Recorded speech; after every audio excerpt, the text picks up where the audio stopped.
I've been working as a caregiver for over 2 years now, and I've been through some pretty tough situations, but nothing like the night I spent in a house out in the middle of nowhere, on a desolate street in Ohio.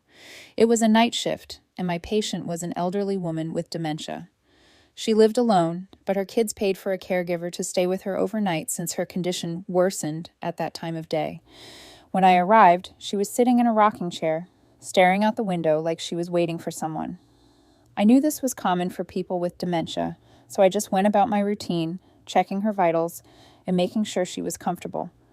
The clock read 11 p.m. Everything seemed calm, but there was this weird tension in the air, like something was about to happen. As the night went on, things started to get strange. First, she asked me to open the front door, saying someone was out there waiting. I went to the door, looked through the window, and of course there was no one. She was breathing heavily, like she was really seeing something that I couldn't. I tried to be gentle and calm her down, but she insisted with a force that didn't seem like it came from a woman her age. When she started crying, I told her to lie down and try to rest. But just as she was about to fall asleep, she suddenly sat up and started screaming for someone named James. I rushed to her, trying to get her back in bed, and that's when things took a turn. She looked me right in the eyes and said, in a deep voice that wasn't hers, "You shouldn't be here. This house is mine now." My stomach flipped. She didn't seem like the same woman anymore.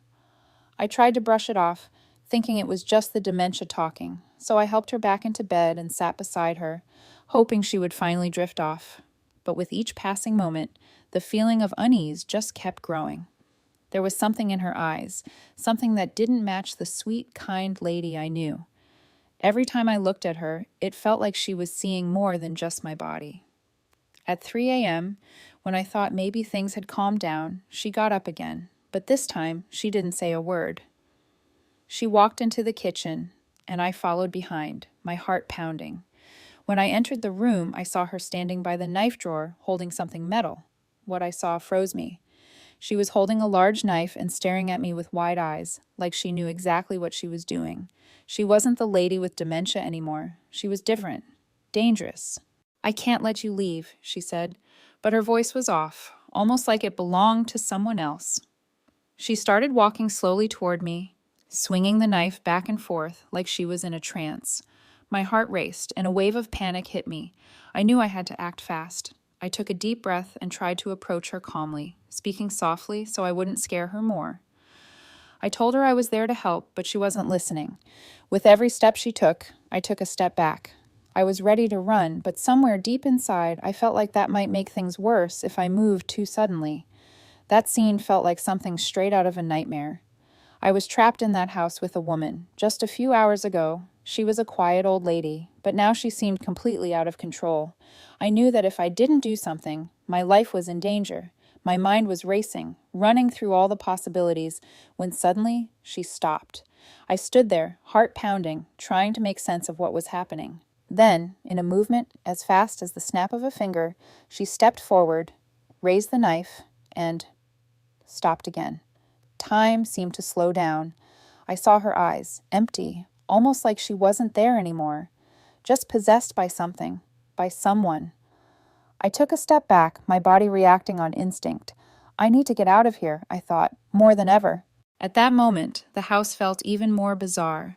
I could hear the creaking of the wooden floorboards under my feet, like the house itself was reacting to the chaos unfolding inside it.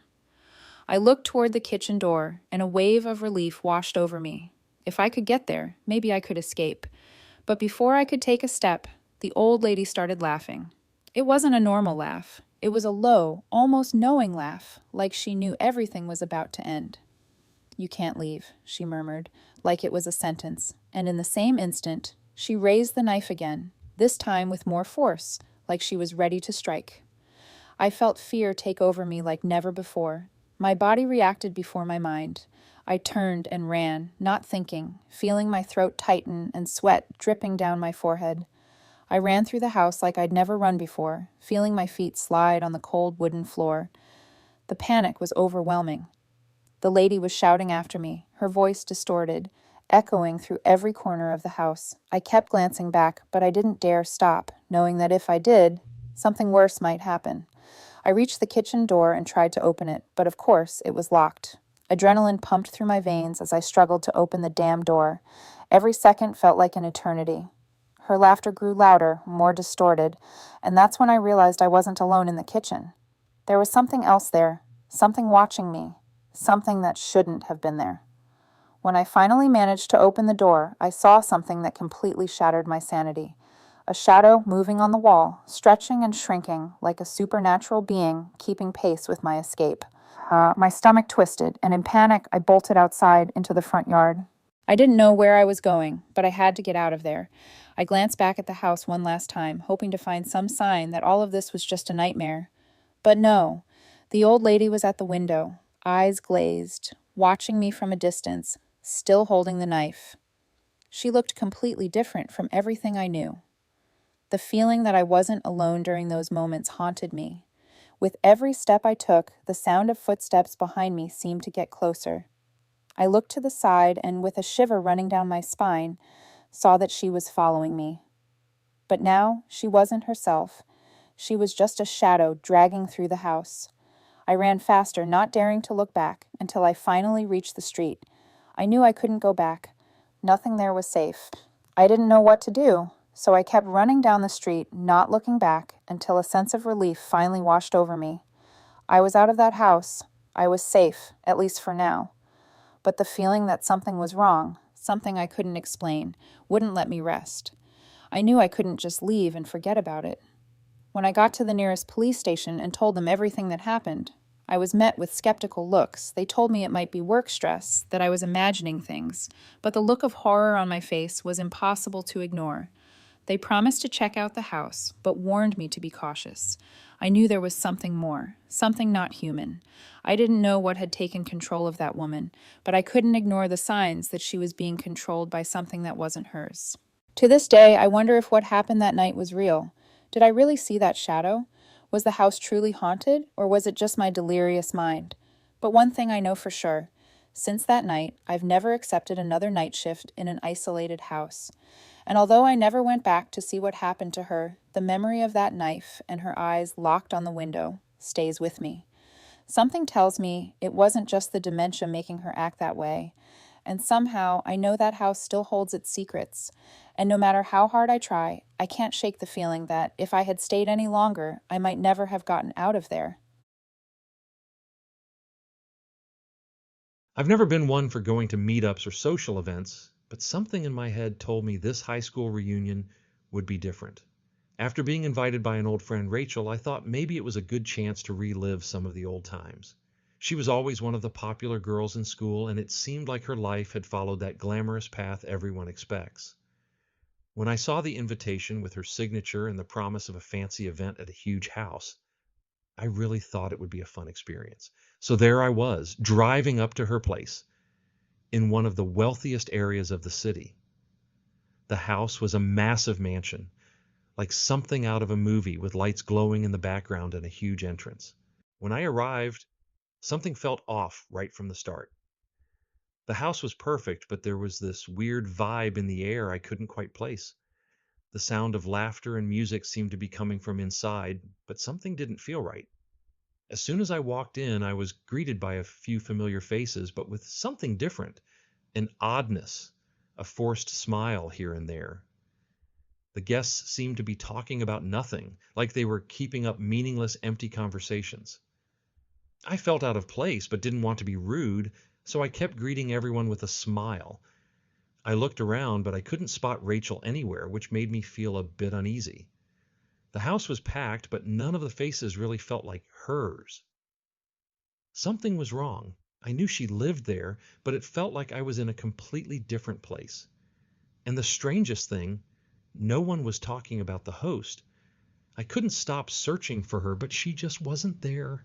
That weird feeling wouldn't leave my mind. I was pacing around trying to distract myself with conversations, but everything felt forced. Some guests were laughing, but in a disconnected way, like they were trying to keep up appearances. I saw this guy, can't even remember his name, talking about the time we were in school together, but he didn't seem like he was talking to me. He kept looking over my shoulder like he was waiting for something or someone. The worst part was when he said in a serious tone, Rachel will finally show up soon. Finally? I had been there less than half an hour and I still hadn't seen her. That sentence stuck with me like a shadow stretching across every corner of the room. I went into the kitchen looking for a place to breathe for a minute, but the vibe in there was weird too. The glasses were all lined up in a way that looked almost military, and the utensils perfectly arranged. It was like no one had touched them. As time went on, the oddness kept growing. I didn't know if it was just my discomfort or if something was genuinely wrong. Then, finally, I saw a woman approach me.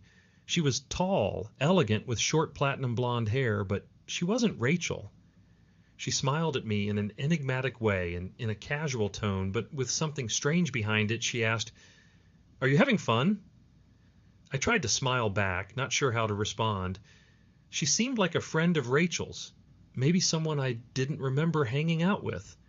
When I looked at her more closely, I noticed her eyes had this unsettling gleam to them.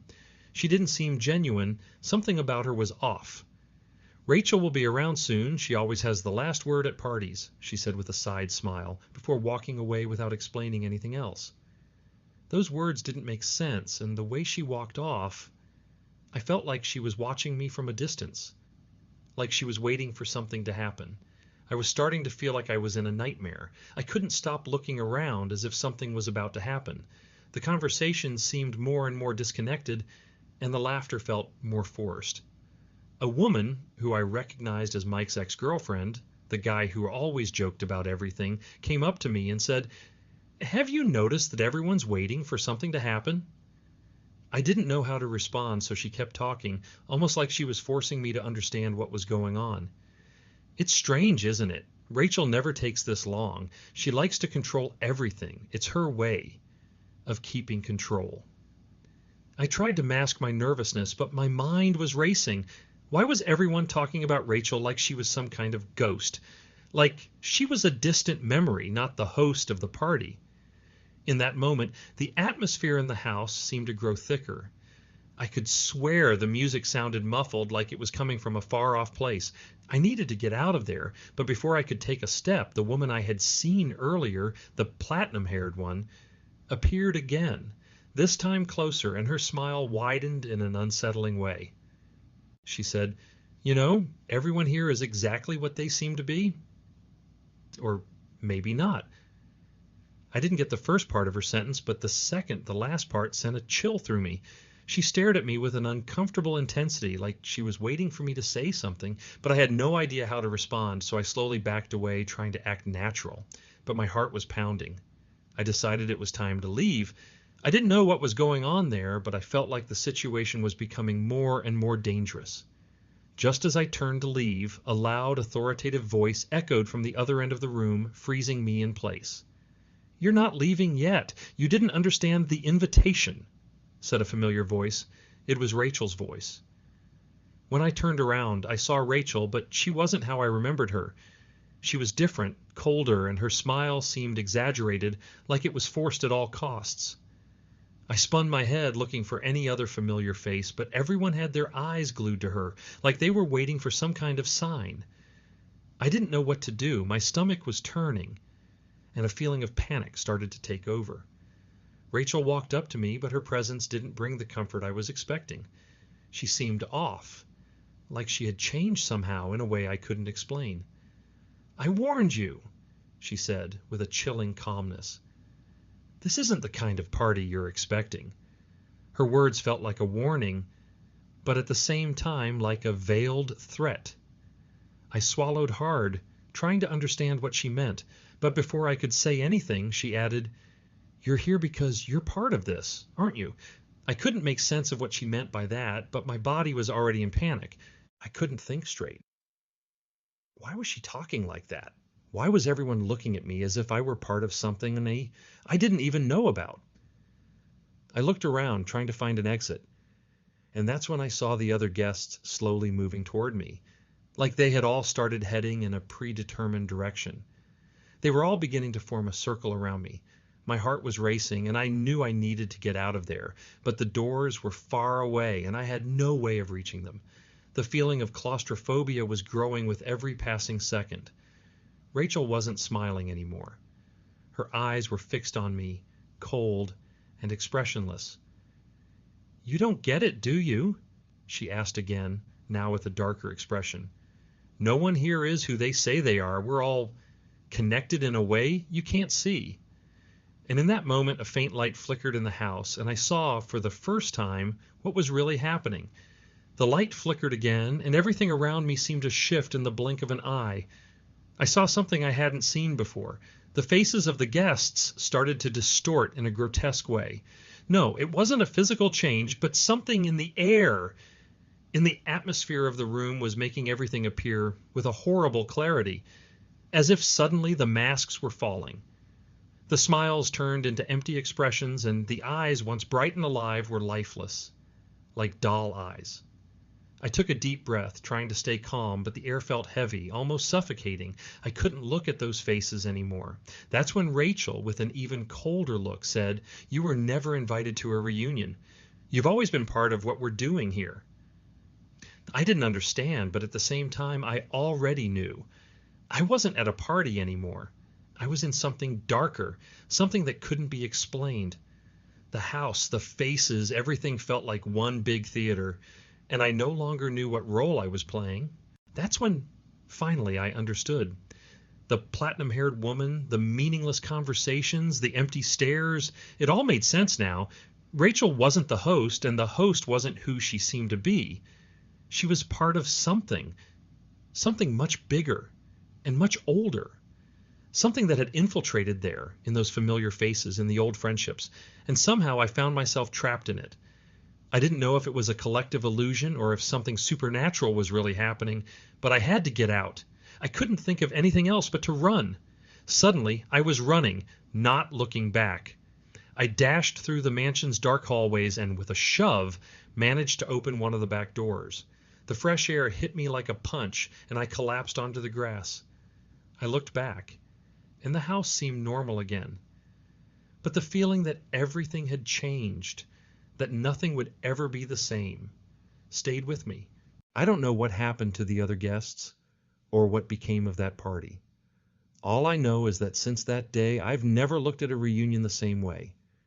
When I got home, I called a few old school friends, trying to understand if anyone else had felt what I felt, but no one had gone.